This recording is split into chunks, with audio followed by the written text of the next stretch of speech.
All right, everybody, it is Friday evening. Friday evening. I'll tell you, I was sitting around a little while ago and I was I was on YouTube, on the TV, and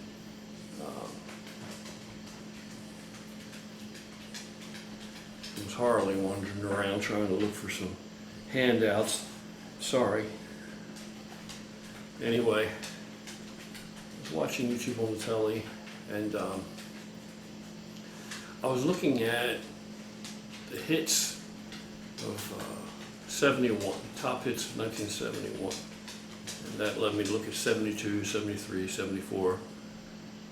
In 71, I was 9 years old. 72, I was 10 years old. So these are formative ages where I'm old enough to realize what music is and what I like, of course. And I had this little transistor radio. It only received an AM stations that I got as a stocking stuffer one year for Christmas. And I used to carry this little transistor radio everywhere with me, riding my bicycle. And because it basically got in one station really well. You know, back in the 70s, AM radio was really good. It wasn't reserved for mostly talk radio shows, as it kind of sort of seems to be today. They actually had really good music and good stations. I guess it was WCAO was probably the station back then. But if you go and you pull up hits of 1971 and you watch through there and it shows you like the top 20 or whatever, I guess, you will see that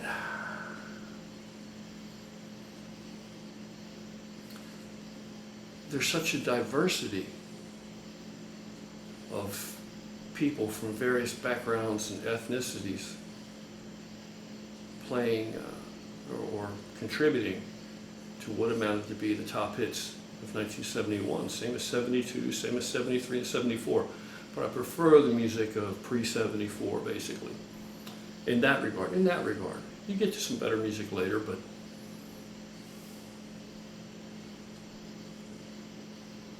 and I look at the world today, and I'm going to tie this all together in a minute. I look at the world today, and it's unrecognizable to me. As a guy that's 58 years old, speaking from that perspective, almost 60. The world's unrecognizable to me. My nation is unrecognizable to me.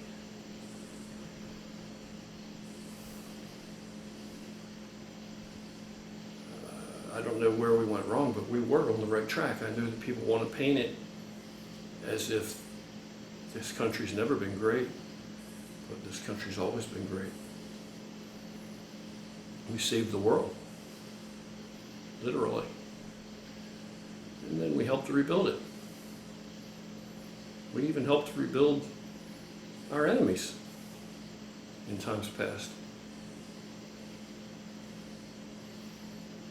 Or our former enemies.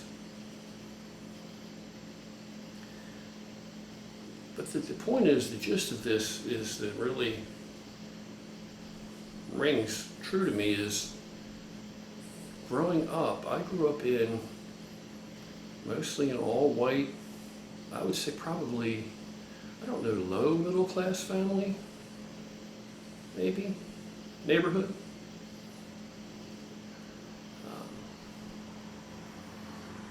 And there were some families in the neighborhood who were other than white. There was kid Salvador lived across the street from me diagonally. He's a friend of mine. I don't know where the hell he was from. It never occurred to me to look at people and categorize them. That person's from here, that person's from there, that person's from here. They were all from here, USA. They were all Americans. Literally, I know that sounds cheesy, but that's the truth. As a 9-year-old, 10-year-old, 11-year-old, that's how I looked at it. It's how I saw the world. And the music, the way that music speaks to your soul and resonates, or has the ability to. Music was my escapism. As a kid that was underweight, scrawny, kind of had some physical impairment in the beginning. Clearly had some physical impairment in the beginning. Was bullied at times. Meek, timid, quiet, shy, introverted. Music was an escape for me. I loved music to the degree that I don't even know how I acquired it. It had been a stereo of my mom's or my dad's. And then they, I don't know, got another stereo, a new stereo or whatever. So I had this snatched up one that they had. And in my bunk bed, there was a place where you could put books. And I had some books in there, but I was an avid reader as a kid, Escapism. But I also had this little stereo in there. And I would listen to it very, very quietly, above a whisper, so no one could hear it and disturb no one. But I listened to music all night long when I slept. And then I listened to it basically all day, as much as I could when I wasn't in school. I had that little transistor radio with me. And the music, like I say, if you go back and look at the hits of 1971, top 20 hits, whatever, you'll see that you'll see as many white people or white artists as you will artists of color or others other than white. I don't even know how to categorize people. I don't even think that's right, but it's not the way I view the world. But just to get my point across.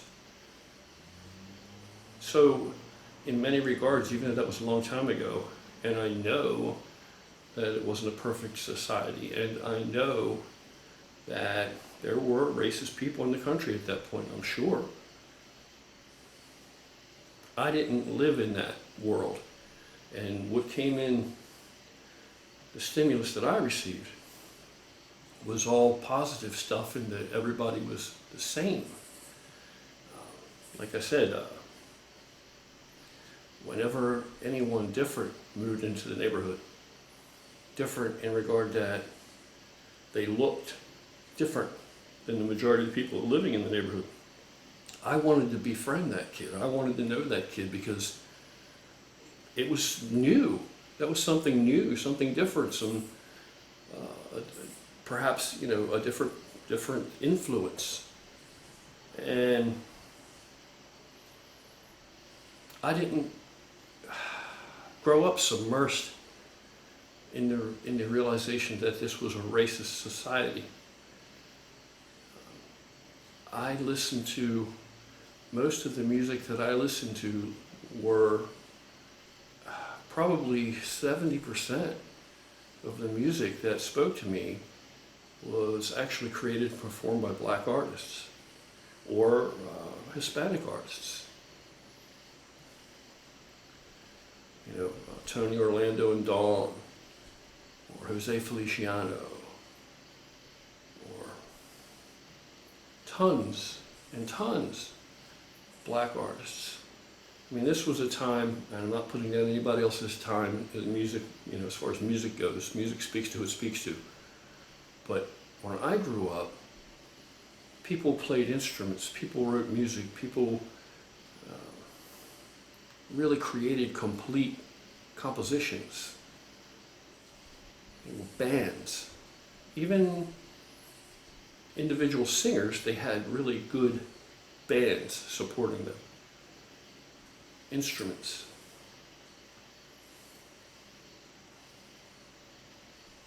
And I literally, this was how many years ago now? It's 1971. I literally did not grow up in a country that I knew was full of racism and hate and prejudice.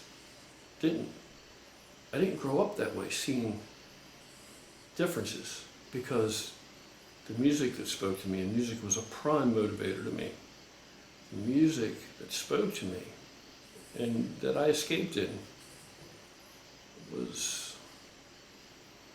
such a blur to me that I didn't even know what color the artists were. I just knew the music and that it spoke to me, that I felt something. It moved me. And when I would see like Don Kirshner's rock concert, or Midnight Special, or Soul Train, or any of these shows on TV, then I could put faces to the music. So it never, I didn't see distinction and separation.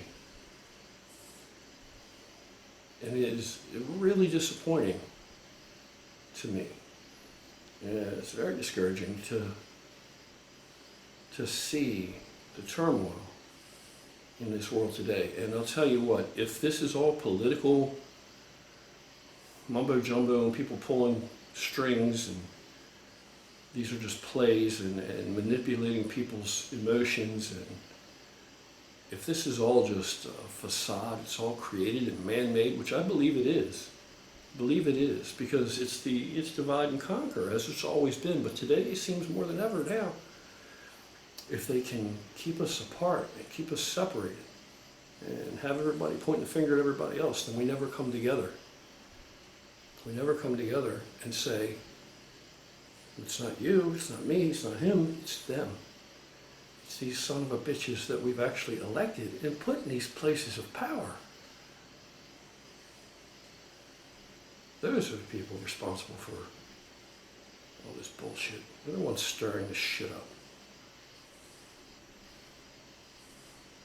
It's all greed and the hunger for more and more power.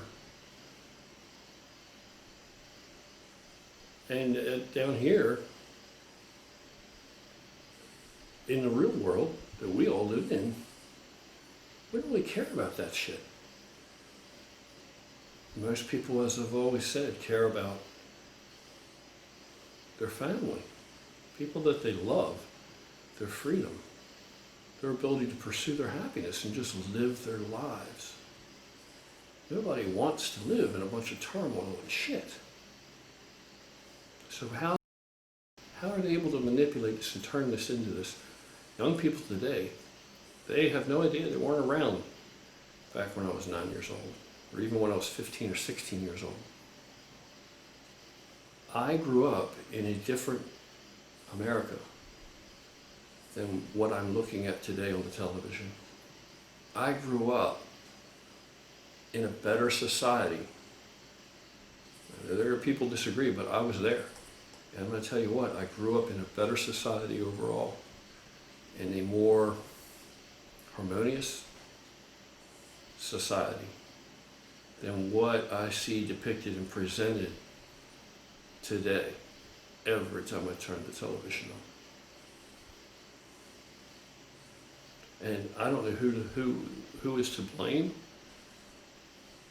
but it's not you, and it's not me, and it's not any of our neighbors, or family, or friends. Unless you consider that we're to blame overall because we haven't managed our business. We haven't, the business of running the country,